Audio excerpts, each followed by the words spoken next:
Indo British advanced pain clinic, నొప్పి మాయం, surgery దూరం. For appointments 9155515563.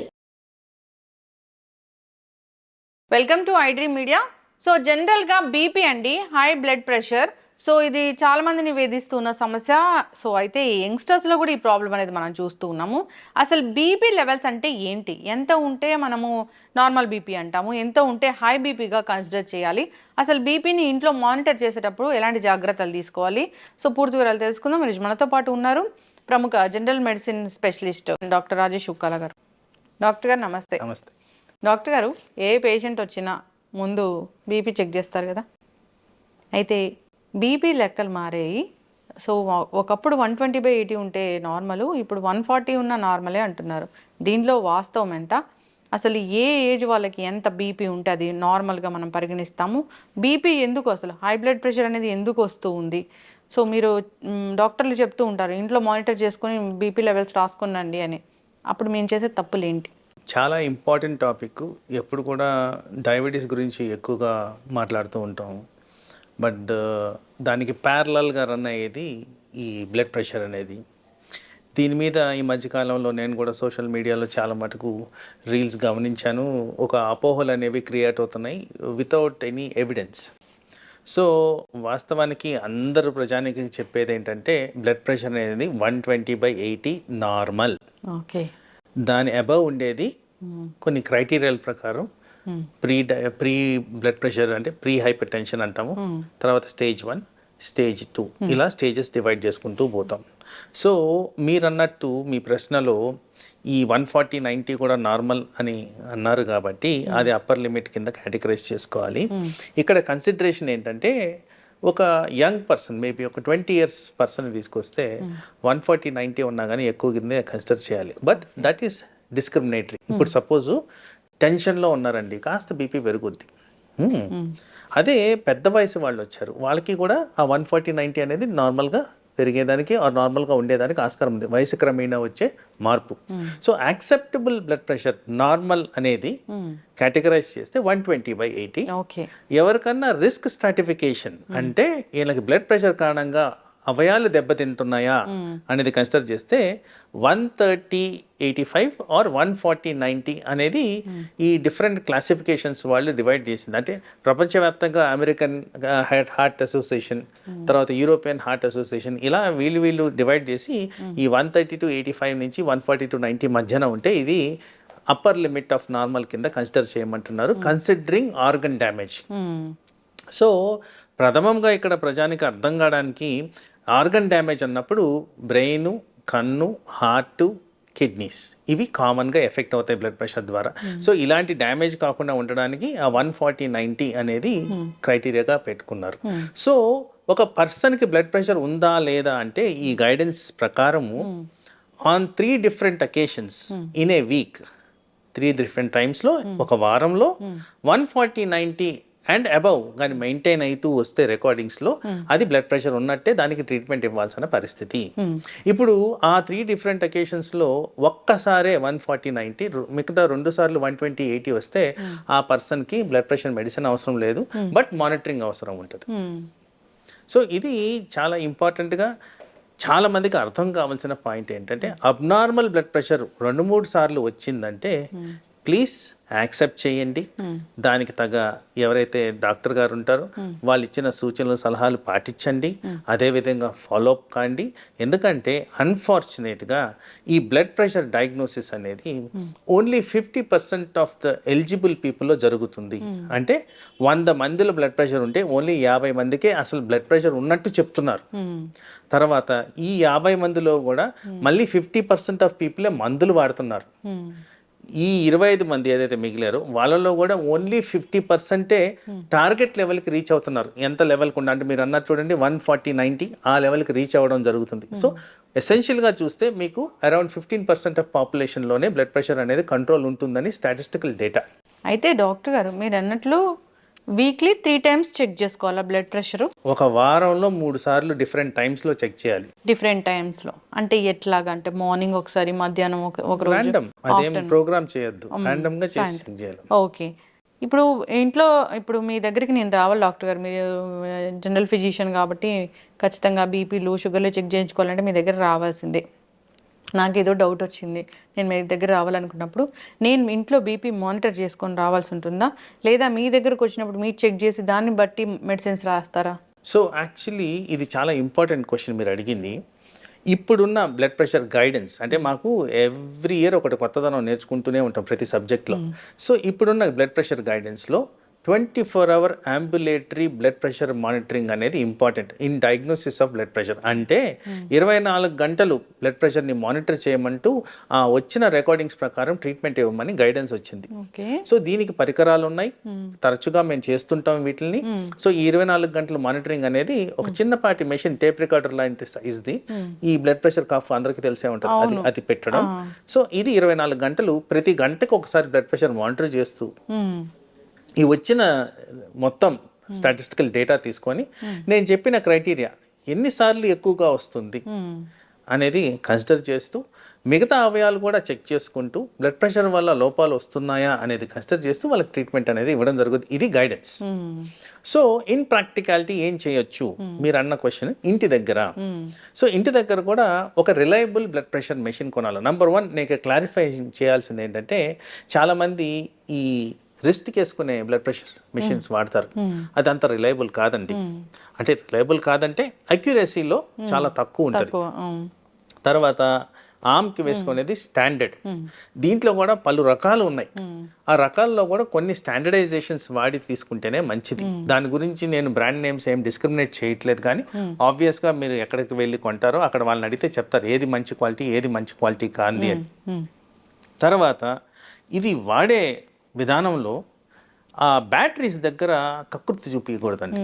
బ్యాటరీస్ అనేవి ఫుల్లీ ఛార్జ్డ్ ఉండాలి, ఎందుకంటే ఇది ఎలక్ట్రానిక్ గ్యాజెటరీ, చాలా సెన్సిటివ్ ఉంటుంది. సో దాన్ని మేనేజింగ్ కొద్దిగా ప్రాపర్గా మేనేజ్ చేయాలి. సో బ్యాటరీస్ ఫుల్లీ ఛార్జ్డ్ ఉండాలి. తర్వాత మనం కట్టుకునే ఆ కఫ్ అనేది ఉంటుంది, బ్లడ్ ప్రెషర్ కఫ్, అది ప్రాపర్గా పెట్టుకోవాలి. ఆ పెట్టుకునే విధానంలో ఇక్కడ ఆర్టరీ అనేది ఉంటుంది. ఈ ఆర్టరీకి దగ్గరే ఆ బ్లడ్ ప్రెషర్ కఫ్ మీద ఆర్టరీ అని మార్క్ రాసి ఉంటుంది, అది కరెస్పాండ్ అయ్యేటట్టు పెట్టాలి. అది పెట్టడం చాలా ఇంపార్టెంట్. తర్వాత ఈ రికార్డింగ్లో బట్టల మీద వేసుకొని చేస్తారు, చాలా మంది చేస్తారు, అది తప్పు. దానివల్ల ప్రాపర్గా రాదు రికార్డింగ్. సో బట్టలన్నీ తీసేసి ప్రాపర్గా చేసుకోవడం ఇంపార్టెంట్. తర్వాత హార్ట్కి అండ్ ఈ బ్లడ్ ప్రెషర్ కఫ్కి మెషిన్ అన్నీ ఒకే లెవెల్లో ఉండాలి. సో మనం బ్లడ్ ప్రెషర్ రికార్డింగ్ తీసుకుంటున్నప్పుడు సపోజ్ నేను ఇలా తీసుకున్నానంటే ఇది హార్ట్ లెవెల్, ఇలా తీసుకున్నానంటే ఇది heart above level. So heart and arm blood pressure machine అన్నీ ఒక లెవెల్లో ఉండేటట్టు చూసుకోవాలి. తర్వాత ఇది చేసుకునే టైంలో నేను ఫోన్ మాట్లాడుతూ చేసుకోకూడదు, ఆర్ ఎవరితోనూ మాట్లాడుతూ చేసుకోకూడదు. తర్వాత resting period at least about 10 to 15 minutes patient ప్రశాంతంగా రెస్ట్ తీసుకొని ఉండాలి. Either upright position or lying down పొజిషన్లో రెస్ట్ తీసుకొని ఉండాలి. తర్వాత ఏ ఎక్సర్సైజ్ చేసి ఉండకూడదు. యూరిన్, బ్లాడర్, బవల్స్ ఇవన్నీ క్లియర్ చేసుకోవాలి. అంటే యూరిన్ వస్తుంటే ఆపేసుకొని ఇదే 2 నిమిషాలు అయిపోద్ది, నో, అవన్నీ క్లియర్ చేసిన తర్వాతే చేసుకోవడం. దాని కారణంగా కూడా ఫాల్స్గా బ్లడ్ ప్రెషర్ పెరుగుద్ది. టీ, కాఫీలు తాగకూడదు, సిగరెట్ స్మోకింగ్ చేయకూడదు, ఎక్సర్సైజ్. ఇన్ని నిబంధనలు ఉన్నాయండి. బ్లడ్ ప్రెషర్ చెక్ చేయడం అంటే ఊరికే అట్లా చేసేయడం కాదు. ఇవన్నీ పాటిస్తే ఎలక్ట్రానిక్ గ్యాజెటరీలో 3 రికార్డింగ్స్ మీన్ యావరేజ్ తీసుకుంటే అది కరెక్ట్ రికార్డింగ్. ఈ విధంగా చేస్తే మనకు హోమ్ రికార్డింగ్ కాస్త విలువ ఉంటుంది. ఇవన్నీ జాగ్రత్తలు పాటించాలి. ఫుడ్ తీసుకొని చేసుకోవడం అట్లా ఏమైనా ఉంటుందా డాక్టర్? ఫుడ్ తీసుకోవచ్చు, బట్ ఫుడ్ లో ఉన్న కంటెంట్ ఏంటి అనేది చూసుకోవాలి. ఇప్పుడు ఎందుకు ఇది ఫుడ్ గురించి మాట్లాడుతున్నానంటే, ఇప్పుడు హై స్పైసీ ఐటమ్ తీసుకున్నాం, చెమటలు పడతాయి సాధారణంగా ఎవరికైనా. మరి అది ప్రెషర్ బాడీలో, ఆ స్ట్రెస్ కారణంగా మళ్ళీ బీపీ ఫాల్స్లీ ఎలివేటెడ్ చూపిస్తుంది. సో అలా క్యాఫినేటెడ్ సబ్స్టెన్స్ అంటే కాఫీ అన్నాను నేను, అలాంటిది ఏదైనా కానీ ఫుడ్లో కలిసి ఉంటే, స్వీట్ రూపంలో కానీ ఏదైనా కానీ ఉంటే మళ్ళీ బ్లడ్ ప్రెషర్ పెరుగుద్ది. సో అలాంటివి కూడా అవాయిడ్ చేసుకోవడం ఇంపార్టెంట్. సో నార్మల్ ఫుడ్ తినొచ్చు, కానీ ఇలాంటి substances which will directly influence blood pressure like alcohol కూడా దానికి సంబంధించి బ్లడ్ ప్రెషర్ని పెంచుద్ది. ఎస్. సో ఇవన్నీ కూడా గమనించి చాలా జాగ్రత్తలు ఉన్నాయండి. Just like that blood pressure అనడానికి లేదు. ఇవన్నీ చేస్తేనే correct measurement of blood pressure కింద కన్సిడర్ చేయాలి. ఓకే. బ్లడ్ ప్రెషర్ అనేది జనరల్గానే బ్లడ్ ప్రెషర్ వస్తుందా, లేదా ఏదైనా ఒక ఆర్గాన్ డ్యామేజ్ అయితే దాని ఎఫెక్ట్ వల్ల బ్లడ్ ప్రెషర్ అనేది మనిషిలోకి వస్తుందా? అగైన్ వెరీ ఇంపార్టెంట్ క్వశ్చన్ మా. So blood pressure is the pressure inside the blood vessel. అంటే రక్తనాళాల లోపల ఉన్న రక్త ప్రసరణకి సంబంధించిన ప్రెషర్. ఓకే. సో ఇది జనరేషన్ ఆఫ్ బ్లడ్ ప్రెషర్ అనేది hormonal effect, brain effect, heart effect, kidney effect and cholesterol effect. కొలెస్ట్రాల్ను కూడా మర్చిపోవద్దు. ఇక్కడ చాలా మంది కొలెస్ట్రాల్ ఏం చేయదు అనుకుంటారు, కానీ కొలెస్ట్రాల్ కూడా ఇక్కడ ప్లే చేస్తుంది. ఇవన్నిటి వల్ల కూడా బ్లడ్ ప్రెషర్ అనేది రెగ్యులేట్ అవుద్ది బాడీలో. ఇవే కాకుండా సాధారణంగా మనం డే టు డే గమనించే వాటిల్లో థైరాయిడ్, డయాబెటీసు ఇవన్నీ కూడా దీంట్లో ప్లే చేస్తాయి. ముఖ్యంగా మానసిక ఒత్తిడి, నిద్రలోపాలు ఇవి కూడా బ్లడ్ ప్రెషర్ని ఇన్ఫ్లుయెన్స్ చేస్తాయి. సో ఇవన్నీ కూడా కన్సిడర్ చేయాల్సిన అవసరం ఉంటుంది. ఓకే. అయితే ఇప్పుడు జనరల్గానే పోస్ట్ డెలివరీ లేదా ప్రెగ్నెన్సీలో వచ్చిన బీపీ అనుకున్నాం డాక్టర్ గారు, లేదా ఏదైనా వాళ్ళకి ఏదైనా దెబ్బలు తగిలినప్పుడు అట్లా బీపీ వచ్చినప్పుడు సో బీపీ టాబ్లెట్స్ రాసి మన దాన్ని పూర్తి స్థాయిలో స్టాప్ చేసేంత అవుతుందా? ఇక్కడ ఒక క్లారిఫికేషన్ ఇవ్వాల్సింది అంటే, మనం బ్లడ్ ప్రెషర్ డయాగ్నోస్ చేసేటప్పుడు ఒక వారం పాటి డిఫరెంట్ రికార్డింగ్స్ తీసుకొని డయాగ్నోస్ చేయాలి. సో ఇక్కడ మీరు చెప్పిన ఒక కండిషన్, సపోజ్ ఇంజురీ అయింది, ఆ నొప్పి కారణంగా బీపీ పెరుగుద్ది. ఈ ప్రెగ్నెన్సీ రిలేటెడ్ ఇష్యూస్, ఆ టైంలో చాలా వివిధ రకాల హార్మోనల్ చేంజెస్ ఉంటాయి. ఆ ప్రెగ్నెన్సీ టైం వరకు కొంతమందికి వచ్చిపోయేదానికి ఆస్కారం ఉంది. సో వీళ్ళందరిలో కూడా ఆ టెంపరీ ఎఫెక్ట్ కింద కన్సిడర్ చేసి ఆ టైంలో ట్రీట్మెంట్ ఇచ్చి మిగతా టైంలో ట్రీట్మెంట్ అవసరం లేకుండా చేయొచ్చు, but with monitoring and establishment of normal levels చేస్తే ఎస్ టెంపరీగా ఎవరికైనా అలాంటివి జరిగేదానికి ఆస్కారం. ఓకే. ఇప్పుడు బోర్డర్ లెవెల్ ఆఫ్ బీపీ ఉంటే కూడా దాన్ని కొన్ని లైఫ్ స్టైల్ చేంజెస్తో దాన్ని తగ్గించుకోవచ్చు, పూర్తి స్థాయిలో రివర్స్ చేసుకోవచ్చు అంట డాక్టర్ గారు, వాస్తవం ఎంత? సో అగైన్ ఇక్కడ ఏంటంటే మనం ఎక్కువగా అంటే అట్లీస్ట్ మనం అంటే మేము డాక్టర్లుగా ఎక్కువగా మేము ఫేస్ చేస్తున్నది ఏంటంటే లైఫ్ స్టైల్ డిజీజెసే. అంటే ఏవైతే మైక్రో ఆర్గానిజమ్స్, క్రిమినల్ వీటితో వచ్చే డిజీజెస్ చాలా తక్కువ అయిపోయినాయి. ఈ లైఫ్ స్టైల్ డిజీజ్ అనేవి ఎక్కువగా ఉంటున్నాయి. సో వీటిలో సాధారణంగా డయాబెటీస్, హైపర్ టెన్షన్ ఎక్కువగా చూస్తున్నాం.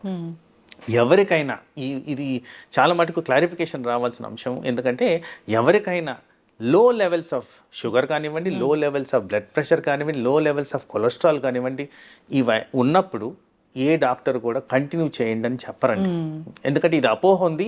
నా క్లినికల్ ప్రాక్టీస్లో చూస్తున్నాను కాబట్టి దీన్ని కొద్దిగా హైలైట్ చేస్తున్నాను. ఎవరికైతే లో లెవెల్స్ అచీవ్ అవుతాయి, more than the recommended normal లో రేంజ్, దానికన్నా తక్కువ వచ్చినప్పుడు డెఫినెట్గా మెడిసిన్స్ అనేవి రివైజ్ చేసి స్టాప్ చేయడం జరుగుతుంది. ఓకే. ఎస్ డాక్టర్ గారు, చాలా చక్కగా చెప్పారండి. అయితే నేను చాలా మంది దగ్గర చూసాను ఏంటంటే, డాక్టర్ గారు ఒకసారి బీపీ టాబ్లెట్ రాస్తారు, దాన్ని సంవత్సరాలు వాడుతూ ఉంటారు.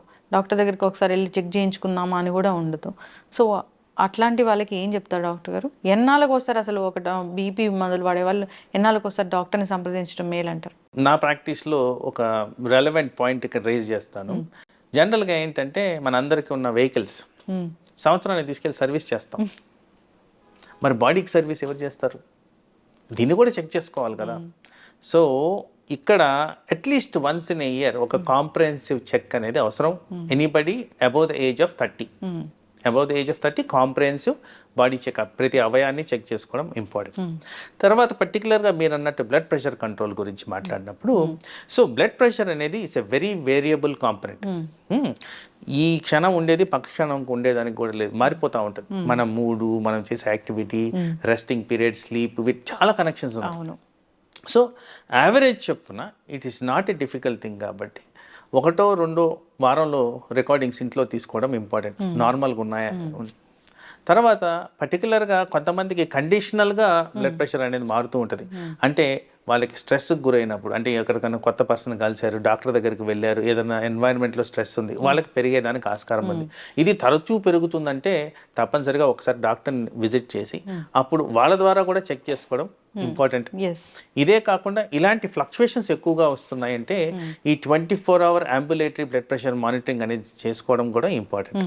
సో ఇవన్నీ కూడా ఎలా డిసైడ్ చేస్తామంటే కస్టమైజేషన్ టు ద పేషెంట్. ఎవరికి ఎంత టెన్షన్ వస్తుందని డిసైడ్ చేయడం కష్టం కాబట్టి పర్సన్ టు పర్సన్ వేరియబిలిటీ బట్టి ఈ ఫ్రీక్వెన్సీ అనేది జనరల్గా డిసైడ్ చేస్తాం. But on an average every 3 monthsకి ఒకసారి డాక్టర్ని విజిట్ చేసి చెక్ చేసుకోవడం, రివైజ్ చేసుకోవడం ఇంపార్టెంట్. పర్టికులర్గా పెద్దవాళ్ళల్లో వింటర్కి సమ్మర్కి వేరియేషన్స్ ఉంటాయి. Blood pressure medicines, blood pressure వాడే విధానంలో, బ్లడ్ ప్రెషర్ రికార్డింగ్స్. సో అందుకోసం వాళ్ళని కూడా ఎవ్రీ 6 months అన్న కంపల్సరీ డాక్టర్ని విజిట్ చేసి ఆ మెడిసిన్స్ రివైజ్ చేసే విధంగా చూసుకోవాల్సిన అవసరం. అంటే ఇప్పుడు బీపీ మందులు వాడే వాళ్ళకి కూడా ఈ 24 hours మానిటరింగ్ అనేది ఉపయోగపడుతుందా డాక్టర్? డెఫినెట్లీ. ఇప్పుడు సపోజ్ అందరికీ ఒక టాబ్లెట్తోనే నయం కాదు, మల్టిపుల్ నంబర్ ఆఫ్ టాబ్లెట్స్ పెట్టినా కానీ కొంతమందికి నయం కాదు. సో ఎక్కడ ఏం జరుగుతుందని తెలుసుకోవడానికి 24 గంటలు ఎక్కడ ఎక్కువగా ఉంటుంది, ఏ కారణంగా పెరుగుతుంది అనేది చూసుకోవడానికి ఆన్ ట్రీట్మెంట్ ఉన్న వాళ్ళకి ఈ 24-hour బ్లడ్ ప్రెషర్ మానిటరింగ్ పెట్టడం జరుగుతుంది. ఫ్రీక్వెంట్గా మేము చేస్తూనే ఉంటాం. ఓకే, ఎస్ డాక్టర్ గారు బ్లడ్ ప్రెషర్ ఉంది, మందులు రాశారు అన్నప్పుడు, మందులు బీపీ మందులు ఒకటే టాబ్లెట్ రాశారన్నప్పుడు అది మార్నింగ్ వేసుకుంటే పని చేస్తుందా? సో ఏదైనా ఒక టైంలో వేసుకోవచ్చులే అంటే ఓకేనా? ఎందుకు ఈ revision of 24-hour blood pressure monitoring వచ్చిందని చూస్తే ద ప్రైమరీ ఇంపార్టెంట్ థింగ్ ఏ టైంలో బ్లడ్ ప్రెషర్ ఎక్కువగా వస్తుంది అనేది గమనించుకోవాలి. సో బాడీలో ఫిజియాలజీ ప్రకారం అంటే మన నార్మల్ కండిషన్స్ దాని ప్రకారం డే టైం బ్లడ్ ప్రెషర్ కాస్త ఎక్కువ ఉంటుంది, నైట్ టైం కాస్త తక్కువగా ఉంటుంది. ఇది నామ్. కానీ ఈ పరికరాలు వచ్చిన తర్వాత మేము గమనించింది ఏంటంటే కొంతమందికి డే టైం అంతా నార్మల్, నైట్ టైమే పెరుగుతున్నాయి. సో అందుకోసం ఈ గైడెన్స్లో ఈ 24-hour బ్లడ్ ప్రెషర్ మానిటరింగ్ ద్వారా ఏ టైంలో ఇతనికి పెరుగుతుంది, ఎంత పెరుగుతుంది అనేది మనకి ఎవిడెన్స్ వస్తుంది. కాబట్టి ఈ డివైస్ ఏదైతే సజెస్ట్ చేస్తుందో ఆ ప్రకారంగా ఇది పొద్దున, నైటా, ఎప్పుడా అనేది మేము డిసైడ్ చేయడం. మందులు రాయడం కూడా ఓకే, దాని క్రమంలోనే మందులు రాస్తే కరెక్ట్ ఉంటుంది. ఎందుకంటే ఒక పర్సన్కి నార్మల్గా డే టైం ఉన్నప్పుడు అక్కడ బ్లడ్ ప్రెషర్ మెడిసిన్ అవసరం లేదు కదా, బట్ రాత్రి పెరుగుతుంది కాబట్టి రాత్రి పెట్టాల్సిన పరిస్థితి. అయితే ఇప్పుడు ఈ బ్లడ్ ప్రెషర్ అనేది ముందు తరాల వాళ్ళకు ఉంటే మనకు వస్తుందా డాక్టర్ గారు? ఇది వరకు ఆ ఇన్ఫ్లుయెన్స్ అనేది ఉందండి. కానీ ఇప్పుడు ఎట్లా అంటే మోర్ దెన్ జెనెటిక్ మనకి ఎన్విరాన్మెంటల్గా ఎక్కువగా ఎఫెక్ట్ అవుతుంది. అంటే ప్రపంచవ్యాప్తంగా ఉబకాయం పెరుగుతూ వస్తుంది, డయాబెటీస్ పెరుగుతూ వస్తుంది, స్ట్రెస్ లెవెల్స్ పెరుగుతూ వస్తున్నాయి, నిద్ర లోపిస్తుంది, యాక్టివిటీ లేదు, వీటిలన్నిటి కారణంగా కూడా బ్లడ్ ప్రెషర్ వస్తుంది. కాబట్టి సో ఈ ఫ్యామిలీ రిలేటెడ్ ఇష్యూ కన్నా ప్రతి ఒక్కరు చెక్ చేసుకోవడమే మంచిది. ఖచ్చితంగా డాక్టర్ గారు.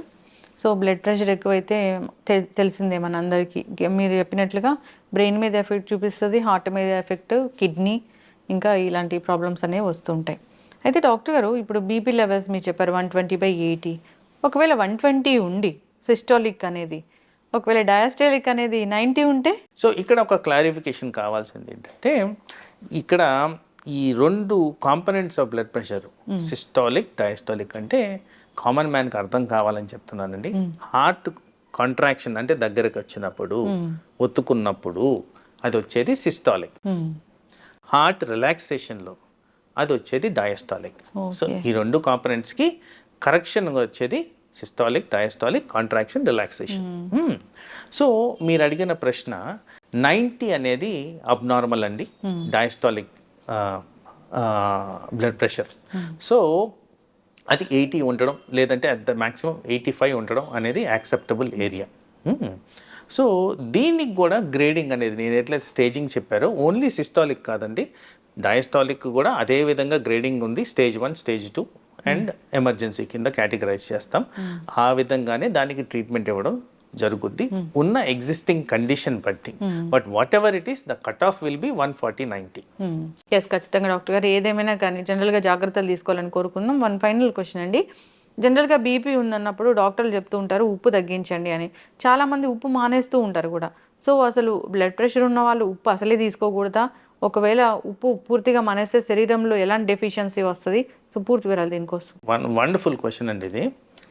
ఒక ఎనీ లివింగ్ థింగ్ ఆ ఉప్పు భాగంలో ఉన్న సోడియం లేకుండా ఉండదు. Any living thing. సో మనం తినే సబ్స్టెన్సెస్ ప్రతి దాంట్లో ఆల్రెడీ సోడియం అనేది ఉంది. ఉప్పు కాదండి అక్కడ ఇంపార్టెంట్, సోడియం. సో ఈ సోడియం ఉన్న సబ్స్టెన్సెస్ ఆల్రెడీ తింటున్నాం కాబట్టి అడిషనల్గా మనం సాల్ట్ వేసుకోవాల్సిన అవసరం లేదు. ఈ సాల్ట్ వేసుకునేది మన రుచి గురించే. వాస్తవానికి మీరు అడిగిన ప్రశ్నలో సాల్ట్ వేసుకోకపోతే సాల్ట్ అంటే సోడియం లోపిస్తుందా, కానీ ఆల్రెడీ మీరు తినే ప్రతి సబ్స్టెన్స్లో సోడియం ఆల్రెడీ ఉంది కాబట్టి మీకు లోపాలు అనేవి రావు. ఓకే, ఎస్, ఖచ్చితంగా డాక్టర్ గారు. ఒకవేళ ఉప్పు వాడాల్సి వస్తే అది పింక్ సాల్ట్ అయితే కొంచెం మా హెల్త్కి మంచిది అంటారు? లేదండి, ఇప్పుడు అగైన్ దాని మీద రీసెర్చ్ జరిగింది. సో ఈ normal iodize salt, pink salt గ్రాస్గా ఏ డిఫరెన్సెస్ లేవు. మాక్సిమం ఆ మినరల్ కాన్సన్ట్రేషన్ ఏదైతే మార్పులు కనిపిస్తున్నాయో at the maximum 10 to 20%, not more than that. Yes, ఖచ్చితంగా డాక్టర్ గారు. చక్కటి ఇన్ఫర్మేషన్ అండి. బీపీ అనేది ఒకసారి వచ్చిందంటే మానిటర్ చేసుకుంటూ ఉండాలి, డాక్టర్ని సంప్రదిస్తూ ఉండాలి. వాళ్ళు ఎలాంటి ట్యాబ్లెట్స్ రాస్తారు, ఎలా ప్రిస్క్రైబ్ చేస్తారు, దాని ప్రకారమే ఫాలో అవ్వాలి. లైఫ్ స్టైల్ కూడా చాలా చేంజెస్ చేసుకోవాలి. శారీరక శ్రమ అనేది మీరు చెప్పినట్లుగా చాలా చాలా అవసరం. ఫాలో అవ్వాలని కోరుకుందాం డాక్టర్ గారు. చాలా చక్కటి ఇన్ఫర్మేషన్ అండి. ధన్యవాదాలు. నమస్తే.